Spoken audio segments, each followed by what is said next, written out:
千里之行，始于足下. A journey of 1,000 miles begins beneath the feet. We now gather in the Tao to travel the journey together.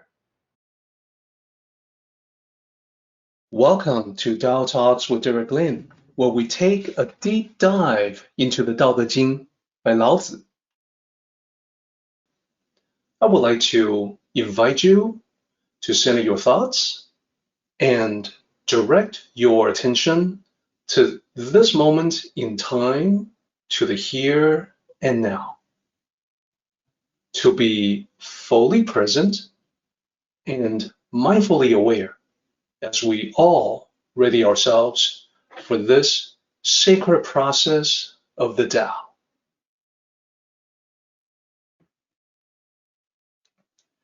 People do not understand Lao Tzu. So in chapter 20, we have a bunch of lines. And what I'll do is that I'll focus on the red highlighted lines to talk about that. Like for instance, in line 11, Lao Tzu says, I alone am quiet and uninvolved. Right before that, Lao Tzu describes how people are. So basically, Lao Tzu is saying that people are noisy and excited. They like noise. They like excitement. Lao Tzu himself, line 11, prefers quietness and tranquility. So it's the same when you move down to line 15, the next highlighted line. Lao Tzu says, I alone seem lacking.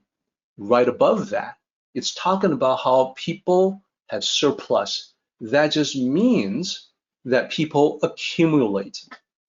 It's easy to identify with that because we too live in a materialistic world. People like to accumulate wealth, things. And a lot of times we even accumulate things we don't really need that become clutter. We fill the house with things that don't really have a use, but then we say that may come in handy one day. I'm going to store it for a while. Well, it turns out there's endless number of things that you can store because of that. I may need this, I may need that, and pretty soon you're running out of room. So Lao Tzu is different. People accumulate. Lao Tzu seems lacking because he lives the simple life. The simple life is minimalist. It is about streamlining, simplifying, discarding whatever you don't need. Share what you have more of with the people who don't have enough. That is the simple life. Now, moving down a little further to line 18, Lao Tzu says, I alone am mortal. So this needs to be explained in context. Right above that, he says people are bright. What that means is that people are putting the spotlight on themselves. They're showing themselves off. That this is flaunting, putting oneself on display. Lao Tzu seems muddled in comparison because he practices the virtue of humility. He doesn't need to shine brightly for everyone to see, so he seems muddled. And then moving forward to line 20, Lao Tzu says, I alone am obtuse. What does that mean? Well, we figure it out by looking at the line right above it. Ordinary people are scrutinizing. What Lao Tzu is saying here is that he seems obtuse because he prefers to be harsh only on himself while being easy on everyone else. People are the exact opposite. To see the truth of that, you only have to look around. When we look around in our world, we see that most people are critical, harsh, judgmental. That's what it means here by scrutinizing, that they are harsh on other people, but they are very easy on themselves. When other people are tardy, they get mad. When they themselves are tardy, they have excuses. It's that type of thing. Whatever it is, a lot of people seem to be much harder on everyone else but themselves. If it's somebody else, they get mad. If it's them, well, it's okay. There are understandable reasons why. So that is the contrast. And then below that, 24, I alone am stubborn and lowly. What's that all about? Right above that, people all have goals. People have these lofty goals that are tied to the material world, like making more money or getting a better position socially. That's why Lao Tzu seems stubborn and lowly, because his goals are spiritual in nature, not about material attainment. Therefore, all of those things, all of those 5 elements together leads to the very last line, 25, I alone am different from them. And throughout this particular chapter, he describes the difference as a huge chasm, that it wasn't just a small gap that's easy to bridge. No, it's a huge chasm that he's too different. So now, with this information about why people find Lao Tzu to be so different, so hard to understand, we now can provide this one. We started out with these questions. Why do people not understand Lao Tzu? What makes Lao Tzu so different that he is hard to understand? You just saw a very detailed breakdown of that, which we can now summarize. We can do a mini summary like we did before. And it's easier to see when we put it together in sort of like condensed form.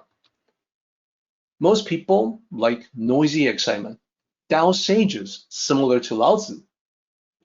Lao Tzu prefers tranquility, quiet reflections. So most people tend to accumulate clutter. Lao Tzu lives the simple life, and that's why he seems lacking in comparison. And then most people, bright, show themselves off. Look at me shine. Lao Tzu seems muddled because he practices the virtue of humility. And then what you just heard, people are judgmental. They're criticizing, they're harsh. Lao Tzu, not harsh, hard on himself, but easygoing, mellow with everyone else. The exact opposite. And number 5, people have lofty materialistic goals. Lao Tzu, different. He's got goals that are spiritual in nature. Okay, now that we've laid it out this way, there's a specific reason why I wanted to do that. And that is, I want to get everyone to look at this chart, the left-hand column and the right-hand column. When you are able to get very close to the right-hand column, you begin to understand Lao Tzu and the Tao sages and the Tao itself. So now my question to you is, where are you in this comparison? Are you closer to where most people are? Or are you closer to the Tao sages? The closer you are to Lao Tzu in this scale, the more likely you are to understand what he's talking about, what he does. And I'm going to share with you my personal take on myself. And I will confess to everyone that I definitely begin on the left-hand column. And then over time, I gradually move toward the right-hand side. So hopefully I am now closer to the right-hand side than the left-hand side. But let me tell you, years and years ago, when I was going to college, this much younger version of Derek was someone who definitely was in the left-hand column. Noise and excitement, party all the time. In fact, when I requested my dorm room for college, I requested that they put me in the party dorm. Okay, I had already done my research. Every dorm had its reputation. One dorm was said to be wild. That's where I wanted to be. Now, it didn't take any more than a month for me to realize, living in that party dorm, that I had made a mistake. That the party atmosphere, the noise, the excitement that I thought I wanted, in my dumb younger brain, that was actually not something that contributed to my true essence, that was when I discovered that I really wanted to be more like Lao Tzu, the tranquility, the quiet reflections. So I've been slowly making my way from the left to the right. Same thing with number two. I used to have a huge amount of clutter, and it is over the past few decades that I've been slowly trying to get rid of them. I used to have huge magazine collections. Then one day I realized that I wasn't revisiting any of them.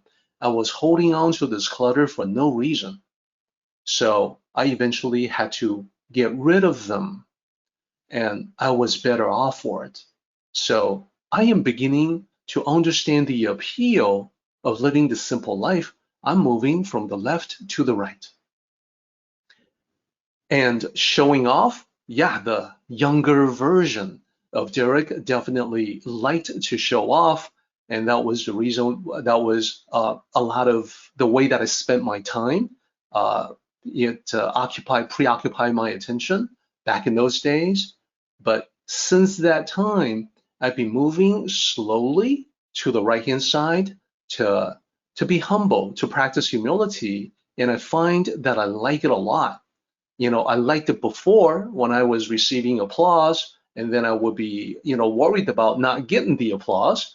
But then now I realize that the virtue of humility is where I find peace and true happiness. So same with number four. I was much, much more critical because I was so incredibly arrogant. So, nothing was good enough for me, nobody was smart enough, etc. Now I see the value of being more like Lao Tzu. I should be more demanding on myself, and I should be easier on everybody else, which is the exact opposite of how I used to be.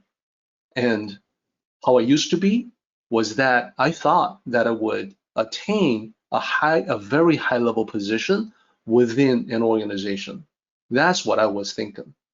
And then by virtue of studying the Tao, I actually did arrive at a point when I realized that those goals were no longer that important to me. In fact, they faded in significance. So now the goal for me is tied to the Tao.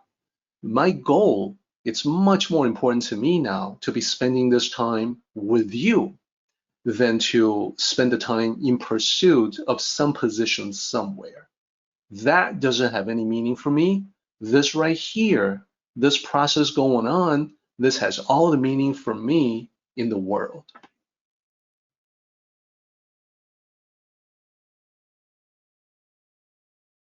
Our meeting has come to an end, but the journey continues on. Let us all travel safely so we can meet again. Until next time, may the Tao fill you with peace and happiness.